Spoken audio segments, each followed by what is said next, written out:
Can't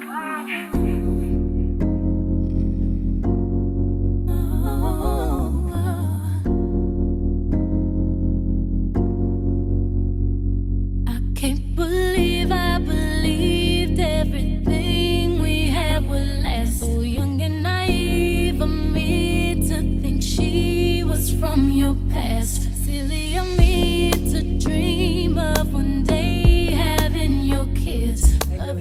Hey girlies, it's me, your girl Enoch, back at another video. And today we're doing story time. Before we get into it, make sure you like, comment, share, subscribe to your girl's channel. Also, too, follow me on all social medias. So when I'm not here, you can catch me on there. It will all be down below as well as on the screen. Pretty much, I'm at Enoch Brooks at all of them, I think, except for Snapchat. So yeah. And also, too, I want to try something different. I want to try daily affirmations, okay? So say it with me. I am loved, I am beauty, and I will attract great things. I am loved, I am beauty, and I attract great things, okay? So I want to start doing that a little bit more just to help, of course, me out, and then, of course, you guys out, because just in case you didn't say it this morning, or just in case you just need to repeat it. Nothing wrong with that. So let's hop into the story time of how I slept with the freshman that ended up becoming my associate's friend, because she ain't a friend, so my associate's friend. My associate's boyfriend, okay? So let's hop into it. So this story is in high school. I did a lot of things in high school, huh? This story starts in high school. I am a junior, and this boy was a sophomore, if I'm correct. And so describe him to y'all. Basically, he was like, because I was a little short, he was tall like me. So I'm 5'11", he's probably like 5'10" maybe, because I think I was taller than him. 5'10", brown skin, kind of like that rough, ugly, but cute in a way type boy. And he was funny because he's actually known around the school. He was known around the school.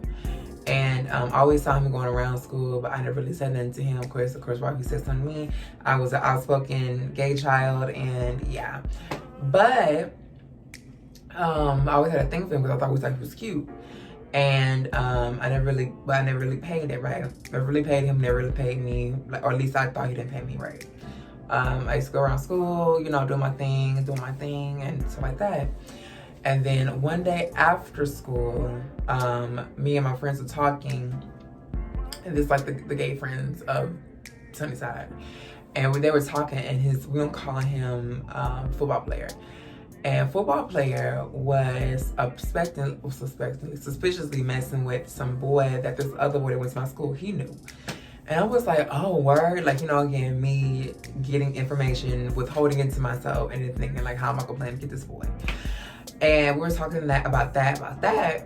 And I was like, oh, word? Like, that's crazy, girl. She's like, yes. You know what I'm saying? Just, he can. So let's say 2 weeks passed, and I started knowing him even more and more, right? And of course, me looking at him and knowing his information, of course, the girls would be like, okay, well, I like this tea. I want to mess with him because, again, I always thought he was kind of cute, but I never paid him because he never paid me. And so, yeah.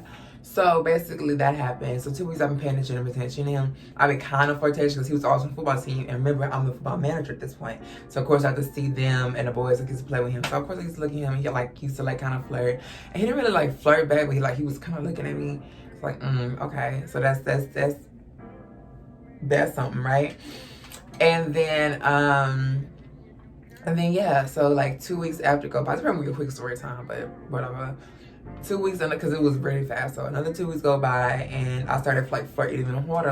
I'm giving him this special bottle of water. Of course, not in front of people because bitch they like tea. But I'm giving him a special bottle of water. I'm sitting one inside, it's a little bit colder. I'm washing his jersey a little bit extra. I'm handing him his jersey. I'm kind of slightly touching him, and he living for it, right? He's living for it, bitch. And of course, at that point, I'm like, okay, the trap is set, whatever. So one day they was giving out Snapchats on the football field, I guess, because of whatever. And I ended up getting his Snapchat, and I added him. He added me back I added him that same night. He added me back that same night. And I think it was 5 minutes after 2. So it was very much whatever. So I was trying to post, how every girl does. gay or whatever. Like, you post stuff on your story, like your cutest videos, or try to be like your cutest videos or most recent videos, so you can, like, you know, just be like, hopefully you can get a slide up or something like that. And he didn't slide up. So I want to let you know I'm a bold girl. I'm still a bold girl. I'm trying not to be as bold because I understand that things have to come to me. I'm not saying like I can pray for them and go for them, but I understand that like things have to come for me. Like, I'm a woman, girl, pursue me, nigga. But at this time, I was thinking about that. I wanted the dick. And so I told him, I was like, well, I sent him on Snapchat. I'm sorry, I'm getting ahead of myself, sorry. So that same night, I sent him on Snapchat and I was like, hey. He said, hey. I said, how you doing? He said, good, how you doing? You know, just a regular conversation started. So I said, hey, I'm gonna tell you something. I said, can you keep a secret?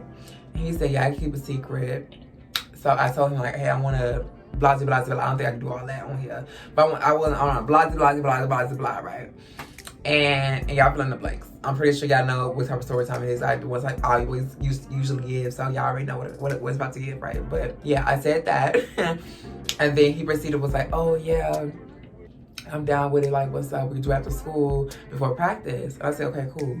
So this particular day, well, the next day, we planned like where we're gonna meet at. So we said we're gonna meet in the bathroom at like 5 o'clock because practice was at 6. So of course we had to go change like that. But we'll meet the locker rooms, bathroom at like 5 o'clock. Nobody ever goes in there before that, and we, you know, do our little thing, and then boom, bam, right? So I said, cool. So the next day come and it began to rain. So they didn't practice because it was raining a little bit too hard. They usually, you know, football players, they don't care, like, you can practice in the mud and like that. But it was just too rainy for some reason. I don't know why, but it was just too rainy apparently. So they canceled practice. And I know it was a storm coming. That's why it was a storm coming. I guess, no practice. So I heard my mama like, hey, you can be late and like that. And you know, some kids after school, like the storm wasn't coming like the storm wasn't coming to like later on in the evening. So I said, okay, whatever, cool. So I stayed at the school. I told my mama like, come pick me up because you practice was usually over like 7:30, 8. So like come at, you know, whatever time. And his mama ended up being late too because, you know, they told him the right thing. And he called his mama and her mama too. But again, you know, they got to get time to get there. So at this point, I took him on Snapchat because he like, the way that our deck was set up. So it was like a front of school. It's like this big ass deck. And then, of course, the school back there. So he's on the far end to my left. And I'm like literally in the middle of the thing. And I took him on Snapchat. I was like, hey, I'm here. My mom like encouraged to 7:30 because this time I was like, I want to say 6:30. So I got an hour. So I said, hey, I'm probably not gonna come to 7:30. Do you still want to do this? And of course I'm nervous, and because you know he looking at his phone. And then I started looking at my phone, and then I saw he texted back. He was like, yeah, we can go to the restroom. So this restroom was particularly like in the front building, which is dangerous because a lot of people walk in and out. But girl, listen, we was trying to get some diggling. So yeah. So I said, cool. So I walk. I said, let me walk. So I texted him. I said, let me walk first to the bathroom, and then you can come like 2 minutes after. He said, cool. So I walked to the bathroom. I gave everything unlocked, and then 2 minutes later, he in there, right? So we in there, we talking a little bit, and then he was like, what's up? Well, this is what he said, what's up? I said, hey. He said, well, how you doing? I said, I'm doing good. And I said, you want to go in the stall? Of course. Next thing you know, your girl is doing things. Your girl is doing a lot of things. Your girl is being a W-H-O-R-E, okay? And I'm giving it the business, girl. I mean, I'm going in, he moaning and groaning like some of the best head he had in his life, girl. And he loved it. It tasted good. It tasted good. And yeah, so that was pretty much it. And after that, of course, he finished. About then, people went home. He didn't have me on session like that. Like, he didn't like shady like that. But you know, it's like some hookups you know is gonna last past that first one, and some you don't know. Like some you just know that's not. It was one of them. Some you just know it wasn't right, and it wasn't. It didn't, which is fine. It was funny because he ended up 2 weeks later becoming my associate's boyfriend, and I thought that was just so funny because now. I was an evil little bitch in high school because I wanted to, like, now I was kind of like wanting to fuck with him even more because I was like, oh, I want that because it's like, oh, it's hers. You know, that scandal ass shit. It was just so fucking childish, but yeah, I didn't end up getting him again because, again, it was one of the things, but it was funny though because he was into me. Like, he was like, that was some good ass whatever. And I know I was did good, but that's pretty much it in story time, girl. Sorry it was short. Sorry it was kind of straight to the point, but that's pretty much what it is. I love you guys. I thank you guys for everything. Please continue to believe in yourself and love yourself and know that everything's gonna work out. I recently going through like a little like depression drought myself, so I'm trying to get out of that. But I know that of course things will get better as the day goes on. So I love you guys, thank you guys, and I appreciate you for everything you've done. I will talk to y'all in the next one. Peace, be loved. Oh, you think you're pretty? All right, all right. Rest your face. Your whole face, your eyebrows, everything. Rest it. Yeah.